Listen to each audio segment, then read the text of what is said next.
এই যে স্কুল ছুট হয়ে যাচ্ছে সেটা কেন? মেয়ে একটু বড় হলে বিয়ে দিয়ে দিতে হবে, মেয়ে একটা বোঝা, সেটা যে নয়। এবং বিয়ে হওয়াটা সলিউশন নয়, বিয়ের পরেও সে দেখা যাচ্ছে যে অনেক গার্হস্থ্য হিংসার শিকার হচ্ছে। কিন্তু এমনও বাচ্চা আমাদের এখানে আছে যে জীবনে কোনোদিনও স্কুলে যায়নি, যে বড় লোকের ছেলেরাই পড়াশোনা করবে, গরিবের তো খেটে খেতে হবে, এরকম। মানে গরিবের ছেলে মেয়েও যে স্বপ্ন দেখতে পারে, সে যে আইএস অফিসার হতে পারে, পুলিশ হতে পারে, বা সে কোনো টিচার হতে পারে, এই ধরনের স্বপ্ন কিন্তু এই বাচ্চাদের মধ্যে নেই। রাজ্য শিশু সুরক্ষা আয়োগের বিশেষ আলোচনা সভা অনুষ্ঠিত হলো মুর্শিদাবাদের জেলা সদর বহরমপুরে। এদিনের এই আলোচনা সভায় মূল বিষয়বস্তু ছিল বর্তমানে বেড়েছে স্কুল ছুট ছাত্রছাত্রীদের সংখ্যা। কি কারণে স্কুল ছুট ছাত্রছাত্রীরা?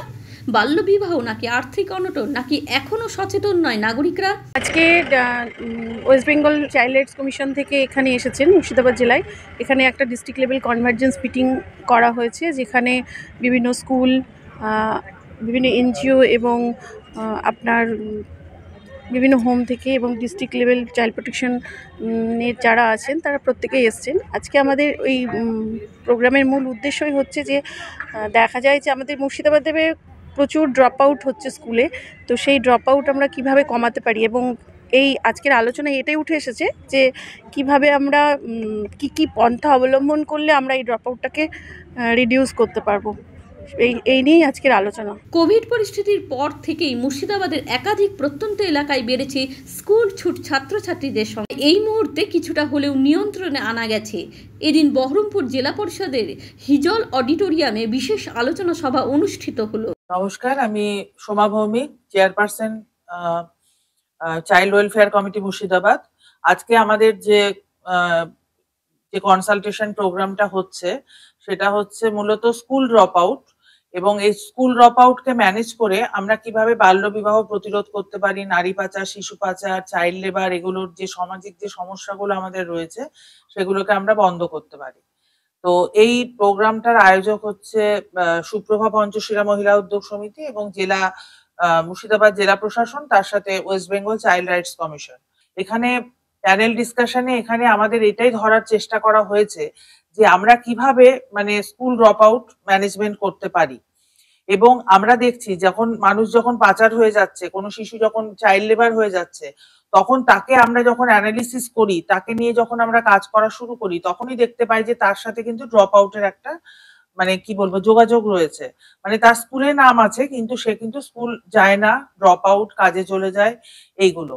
তো এই যে একটা গরিব মানুষের ছেলে মেয়ে, তারা পড়াশোনা করবে না, তারা কাজ করেই খাবে, এই ধরনের একটা সামাজিক একটা রীতিনীতি আমাদের সমাজে মধ্যে রয়েছে। মুর্শিদাবাদ যেহেতু একটা পিছিয়ে পড়া জেলা, সেহেতু এখানে আরো বেশি পরিমাণে রয়েছে যে বড় লোকের ছেলেরাই পড়াশোনা করবে, গরিবের তো খেটে খেতে হবে, এরকম। মানে গরিবের ছেলে মেয়েও যে স্বপ্ন দেখতে পারে, সে যে আইএস অফিসার হতে পারে, পুলিশ হতে পারে, বা সে কোনো টিচার হতে পারে, এই ধরনের স্বপ্ন কিন্তু এই বাচ্চাদের মধ্যে নেই, যারা এই ধরনের মানে ঝুঁকিপূর্ণ জীবনে যারা প্রবেশ করেছে।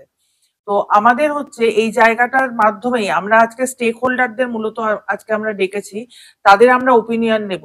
আমাদের কিন্তু বিভিন্ন ডিপার্টমেন্টাল কনভার্জেন্সটা এটাকে আমরা দেখার চেষ্টা করছি যে এইটার মাধ্যমে কিভাবে আমরা ম্যানেজ করতে পারি। কিন্তু এমনও বাচ্চা আছে যারা কোনোদিনও স্কুলে যায়নি। আপনি হারটা এখানেই দেখতে পাবেন, যেখানে আপনি যে স্কুলে গেছে, ভর্তি হয়েছে, কিন্তু সে স্কুলে যাচ্ছে না, সেখানে আপনি ড্রপ আউটটা দেখতে পাবেন। কিন্তু এমনও বাচ্চা আমাদের এখানে আছে যে জীবনে কোনোদিনও স্কুলে যায়নি। হ্যাঁ, অবশ্যই আমরা আলোচনা করব যে দেখা যাচ্ছে যে গোটা পরিবার চলে গেল কেরলে, কিন্তু সেখানে বাচ্চা এখানে তো বাংলা মিডিয়ামে পড়েছে, ক্লাস 8 অব্দি পাস ফেল নেই, সেখানে ওখানে ভর্তি হয়েও তো কিছু করতে পারবে না। তো এইসব প্রবলেম গুলো বিভিন্ন ধরনের আছে।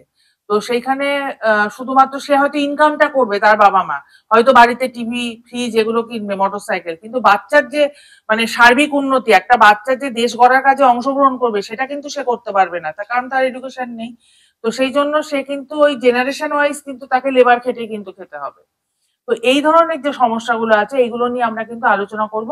এই আলোচনাটা আজকে শুরু, আমাদের চলতেই থাকবে, এবং যা আছে সেগুলোকে আমরা আমাদের জেলার যে কনভার্জেন্স মিটিং হয় সেখানেও কিন্তু আমরা এইগুলো নিয়ে আমরা আলোচনা করবো। কারণ আমাদের মুর্শিদাবাদের নাম খারাপ হয়ে গেছে, সেইটাকে আমাদের ঠিক করতে হবে, আমাদের সকলকে এগিয়ে আসতে হবে। এদিনের এই অনুষ্ঠানে উপস্থিত ছিলেন জেলা মুখ্য স্বাস্থ্য আধিকারিক ডক্টর সন্দীপ সান্যাল, উপস্থিত ছিলেন রাজ্য শিশু অধিকার সুরক্ষা আয়োগ চেয়ারপারসন তুলিকা দাস, অতিরিক্ত জেলা শাসক উন্নয়ন চিরন্তন প্রামাণিক, উপস্থিত ছিলেন শিশু কল্যাণ সমিতি মুর্শিদাবাদ জেলার চেয়ারপারসন সোমা ভৌমিক, উপস্থিত ছিলেন মুর্শিদাবাদ জেলা পরিষদের সভাধিপতি রুবিয়া সুলতানা, উপস্থিত ছিলেন রাজ্য শিশু অধিকার সুরক্ষা আয়োগ অ্যাডভাইজার অনন্যা চক্রবর্তী সহ একাধিক পুলিশ আধিকারিক ও একাধিক স্বেচ্ছাসেবী সংগঠন মুর্শিদাবাদের বিশিষ্ট জনেরা। মূলত বাল্যবিবাহ বিরোধী এবং শিশু শিক্ষা, শিশু কন্যাদের শিক্ষা, সেটা নিয়ে মূল আলোচনা, এবং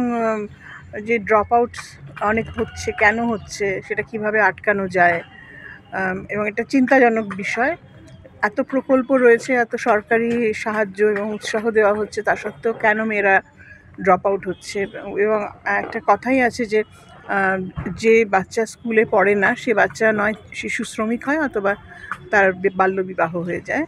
সেই জন্য আটকানোর একমাত্র উপায় হচ্ছে যাতে সে পড়াশুনো করে। একটা তো কারণ হচ্ছে সামাজিক কারণ। আমাদের ছোটোবেলা থেকেই বিশেষ করে গ্রামে গঞ্জে বাবা মাদের মাথায় থাকে যে মেয়ে একটু বড় হলে বিয়ে দিয়ে দিতে হবে, মেয়ে একটা বোঝা। সেটা যে নয়, এবং বিয়ে হওয়াটা সলিউশন নয়, বিয়ের পরেও সে দেখা যাচ্ছে যে অনেক গার্হস্থ্য হিংসার শিকার হচ্ছে ইত্যাদি। এবং গার্হস্থ্য হিংসার শিকার হবেই যদি বাল্যবিবাহ হয়, কারণ সে তার লেখাপড়া সম্পূর্ণ হয়নি, সে নিজের পায়ে দাঁড়ায়নি, তার কোনো যাবার জায়গা নেই। তো এই যতক্ষণ না আমরা আমাদের মন থেকে এটা দূর করতে পারছি যে মেয়ে মানেই হচ্ছে যে বোঝা, বা মেয়েদের একমাত্র জায়গা হচ্ছে বিয়ে দিয়ে দেওয়া, এইটা যতক্ষণ আমরা মন থেকে ঝাড়তে পারছি ততক্ষণ পর্যন্ত বাবা মাও মেয়ের মধ্যে এটা ঢোকাচ্ছে, মেয়েরও বাড়িতে যেহেতু বড় হচ্ছে তারা ঢুকে যাচ্ছে মাথায়। শুধু আইন করে বা শুধু সরকারি প্রকল্প দিয়েই এটা সম্ভব নয়, মনোভাব পাল্টানো। এটার জন্য বাবা মাকে নিজেকেও একটা চেষ্টা করতে হবে।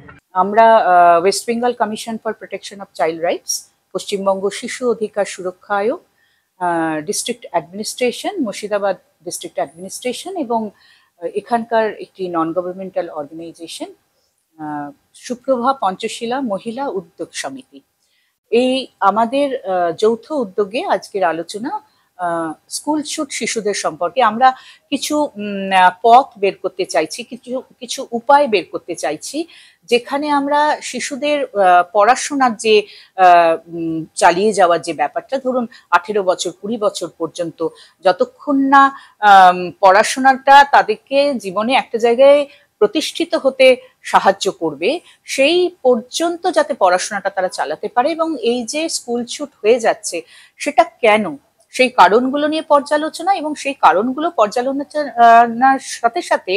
পর্যালোচনার সাথে সাথে আমরা দেখতে চাইছি যে কি কি উপায়, অনেক উপায় হচ্ছে, অনেক ব্যবস্থা নিশ্চয়ই হচ্ছে, কিন্তু আর কি কি করতে হবে আমাদের। যদি প্রত্যেকটি স্কুলে একটা নোটিশ বোর্ড মতো থাকে এবং একজন মেয়েদেরকে বলা হলো যে তোমরা তোমাদের মনের কথা, যেটা তোমাদের জীবনটাকে আরো ভালো করতে পারে, সেরকম কিছু লেখো ওই নোটিশ বোর্ডটাতে। হয়তো 2-3 ছোট ছোট ছড়ার মতো লিখলো, বা লিখলো যে এরকম আমি পড়াশোনা করতে চাই, আমি ছোটবেলায় বিয়ে করব না, বা আমি পড়াশোনা করে লেখক হতে চাই, আমি পড়াশোনা, সবাই তো ডাক্তার ইঞ্জিনিয়ার হতে চাই, কিন্তু আরো অনেক কিছু হওয়া যায়। একই সঙ্গে আমরা প্রস্তাব রাখছিলাম যে যদি পড়াশোনার সাথে সাথে কারিকুলার অ্যাক্টিভিটিস গুলো, যেগুলো ধরুন নাচ, গান, ড্রামা, হ্যাঁ, থিয়েটার, আরো ধরুন খেলাধুলা, বিশেষ করে খেলাধুলার সঙ্গে যদি আমি যুক্ত থাকি, একটা টিম স্পিরিট হয়, একটা স্বপ্ন দেখতে আমি শুরু করি। হ্যাঁ, পড়াশোনার সাথে সাথে সবাই যে ভীষণ পড়াশোনায় ভালো হবে তেমন তো নাও হতে পারে। এর পাশাপাশি জিনিসগুলোও যদি আমরা আমাদের ছোটদের দেখাতে পারি, এবং আগামী দিনের ভালো জীবনের স্বপ্নটা, এবং সেই স্বপ্নটা পূরণ করার জন্যে যে ছোট বয়সে পড়াশোনা ছেড়ে দেওয়া, শিশু শ্রমের সাথে যুক্ত হওয়া বা বিয়ে করে নেওয়া যে সঠিক উপায় নয়, সঠিক পথ নয়, সেটা আমরা কিভাবে ছোটদের কাছে পৌঁছে দেব এবং ছোটদের অভিভাবকদের কাছে পৌঁছে দেব, এইটা নিয়েই মূলত আজকের আলোচনা, এবং আমরা খুব আশায় আছি যে আজকের বিভিন্ন দপ্তর থেকে যে আধিকারিকরা এসছেন যারা এই কাজগুলোর সাথে যুক্ত এবং মানুষের কাছে তাদের কাজ নিয়ে পৌঁছে যাওয়ার একটা দায়িত্বে রয়েছেন, তারা সকলে মিলে একটা কিছু অন্তত আমরা পথ দেখতে পাবো।